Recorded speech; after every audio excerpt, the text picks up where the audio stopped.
the competitive nature of the event has lived up to everything we hoped for. I mean, it's compete first and compete for your program and what's across your jersey, your teammates, and the energy levels just continuing to grow, and great baseball and a great environment, which is really, really exciting. Welcome to episode 407 of Alberta Dugout Stories, the podcast. I'm Joe McFarland, and this is Championship Sunday at the Morneau Cup. A winner will be crowned as we made our way through the play-in round and the quarterfinals on Saturday, so let's get you up to date on all the major performances from Day 5. And we'll start with Jalen Jacob and Tobias Skopelianos, who drove in 2 runs each, while Zach Barker hit a solo bomb to help the Ontario Blue Jays pass the Victoria Eagles 7-3. Elsewhere, Max Nantes Vlahovic tossed a complete game, allowing 2 runs on 8 hits, while striking out 4 as the Mississauga Tigers edged the Abbotsford Cardinals 3-2. Kai Howard and Joseph Pereira homered as part of a 5-run 7th to get Etobicoke past AHP 9-4. Jaden Kane led the way for the Renegades with a double, home run, and 2 RBI.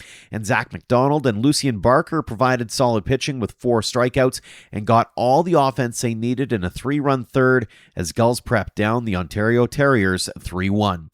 Then it was on to the quarters, and Sylvan Lake was back in action quickly with Lucas Gensler saying, "I'm all over it."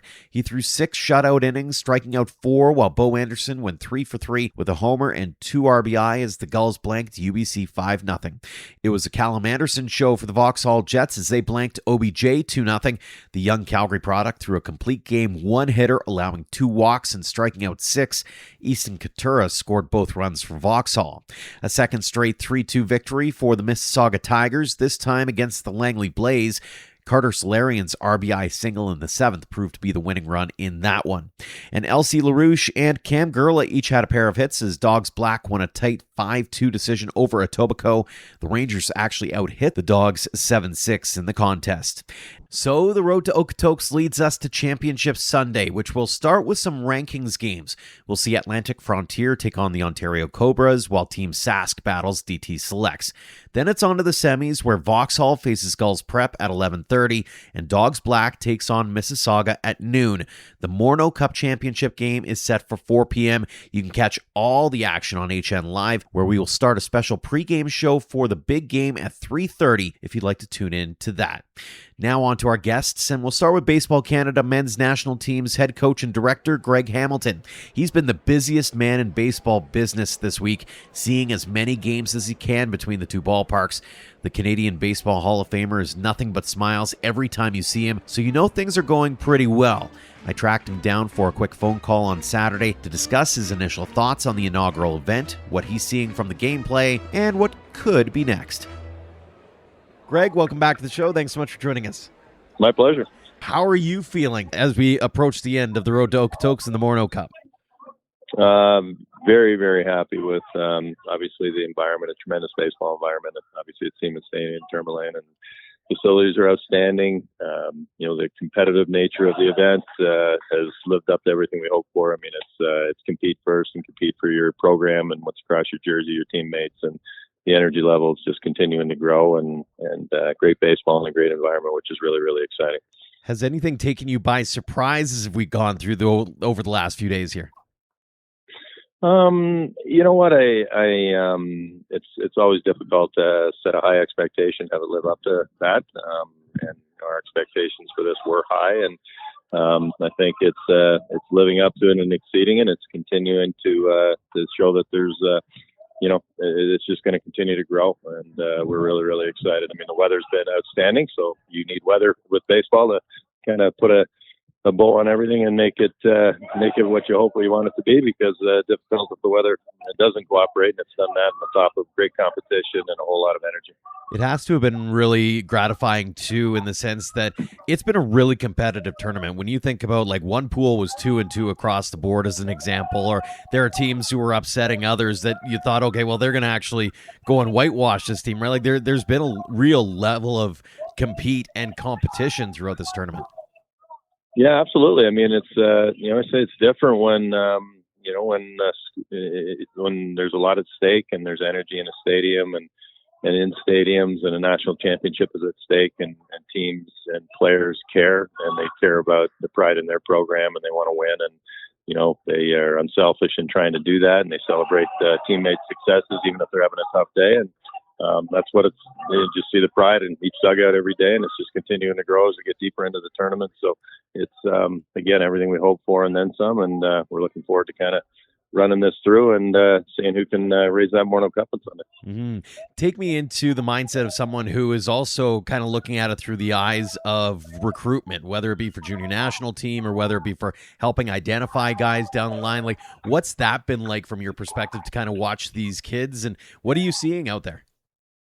Well, you're seeing how young players handle pressure. It's when winning's on the line and when you care about winning and when you're part of a team that wants to win and there's a national championship at stake, and you see guys that maybe they don't run the greatest 60, maybe they don't have the greatest exit velo, and maybe they don't throw 95 miles an hour, but you see guys that can compete, guys that can make plays, guys that can get hits, guys that can play unselfishly, and you see baseball players. And it's again, because some are get challenged by that environment when they're young. That's a development curve, but it's what needs to happen in the growth of a player, and is you need to be kind of put in these types of environments where you have to kind of execute, and you have to care about the team, and you have to have a passion, and sometimes it speeds up, and then you kind of grow and learn from it. But from an evaluation perspective, you get a pretty good sense on where guys are in terms of their ability to handle a pressurized environment and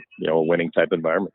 That's got to be a cool part to this, too, is you're also seeing guys rise up to that challenge, right? Like, there are 15-year-olds in this tournament. There's also 19-year-olds in this tournament, right? And so there can be a bit of a gap there, and yet they've seemed to step up to the plate every time I've seen them anyways.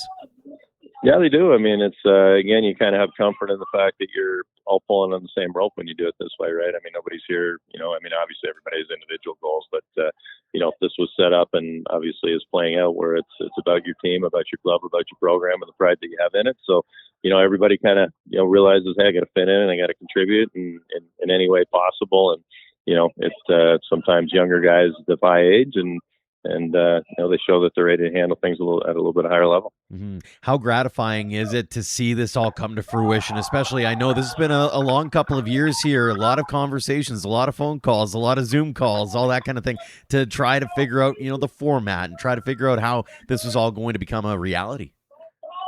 Yeah, very much so. Obviously, you say I'm here evaluating in one hand, but it's exciting to just be passionate about the game and watch the game being played with this level of intensity, this level of passion and care and pride in programs. And this is again what we wanted to deliver, what we want to build, and what we want to continue to grow in Canada. And I think we've got a very special event, and it's national in scale and scope, and a great partner to work with in getting the final 16 teams out here, and we're going to build out the qualifiers going forward. And it's just really exciting in the moment, and really exciting and bright future.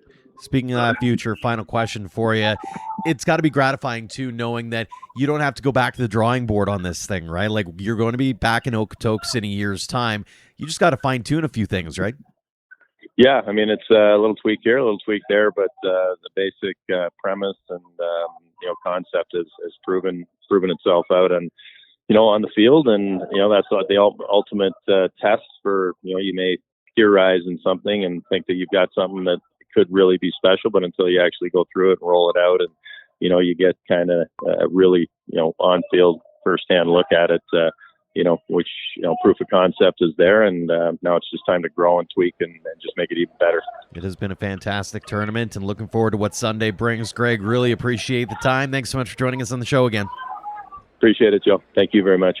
And our final guest is another man who has seen a lot of baseball over the last few days. Jaxson Smith Peterson is the Prep Baseball Western Canadian lead scout and has a team of people capturing all kinds of content and information on players from every team at the Morneau Cup.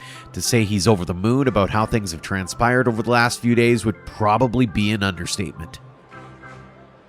Jaxson, you're a real-life human being. I can see you instead of talking on the phone or over text.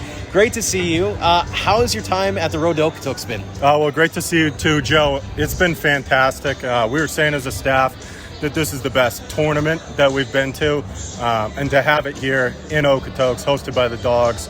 I thought the Dawgs and Baseball Canada did a fantastic job, and we've had a blast. Talk about the ability to be a one-stop shop almost. Like, you've got the top programs, or most of the top programs here under one roof. You're, a couple of stones throw away from both stadiums. Like, it's an opportunity to really see these guys up close and personal and in a different environment as well. Yeah, it's fantastic to be able to see all the best players in the country in one spot. We end up not missing much because you can run over in about 2 minutes.